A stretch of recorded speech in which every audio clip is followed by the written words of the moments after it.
बना है जिसका नाम है पीएम केयर्स।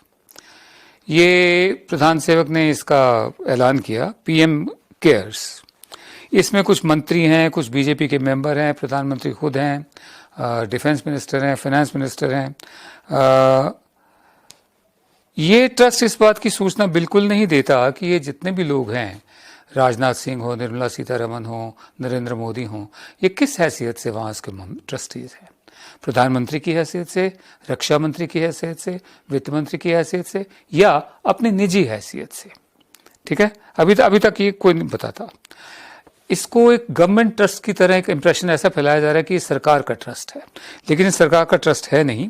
और तो और पीआईबी, प्रेस इन्फॉर्मेशन ब्यूरो, उसने भी इस ढंग का इंप्रेशन फैलाने की कोशिश की है कि ये सरकारी ट्रस्ट है, हालांकि ये सरकार का है नहीं, जब तक ये स्पष्ट नहीं हो जाता कि क्या प्रधानमंत्री वहाँ प्रधानमंत्री की हैसियत से है, क्या रक्षा मंत्री वहाँ रक्षा मंत्री की हैसियत से है, और क्या वित्त मंत्री वहाँ वित्त मंत्री की हैसियत से है, बीजेपी के और जो मेंबर्स हैं वो किस हैसियत से वहाँ पर हैं।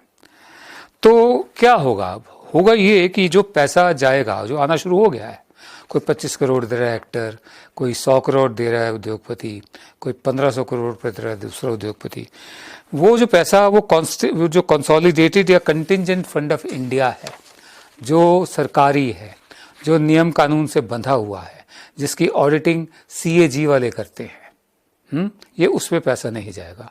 इसका मतलब ये पार्लियामेंट में भी इस पर चर्चा नहीं हो सकती। ये बिल्कुल सरकारी सिस्टम को बाईपास करके एक नया ट्रस्ट बनाया गया है। एक नेशनल डिजास्टर रिलीफ फंड है जो सालों साल से चलता आ रहा है प्रधानमंत्री का। लोग हमेशा उसमें देते हैं, जब भी कोई आपदा आती है, कोई भी मुसीबत आती है, चाहे वो 65 की जंग हो, 71 की जंग हो, मुझे याद है, prime ministers national relief fund में लोगों ने बढ़ चढ़ कर दान दिया है, अपनी योगदान दिया है। उसको क्यों नहीं इस्तेमाल किया गया, उसको क्यों बाईपास किया गया? हर स्टेट में, हर राज्य में चीफ मिनिस्टर के पास अपने अपने फंड्स हैं ऐसे, उनको क्यों ना डायरेक्टली दिया जाए? इसके बारे में हमें कुछ नहीं पता। ठीक है, ये फंड का पैसा किसी को भी दिया जा सकता है। ये फंड का पैसा आरएसएस को भी दिया जा सकता है, या बिहार में भी जा सकता है चुनाव के दिनों में, या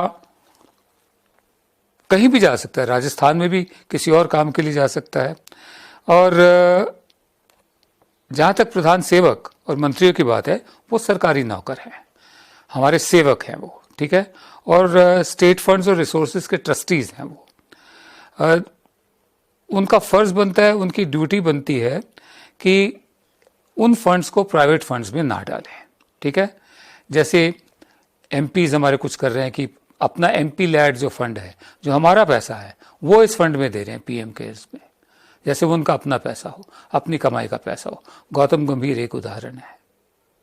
ठीक है, दूसरा सीएसआर का नाम लिया जा रहा है, कॉर्पोरेट सोशल रिस्पॉन्सिबिलिटी।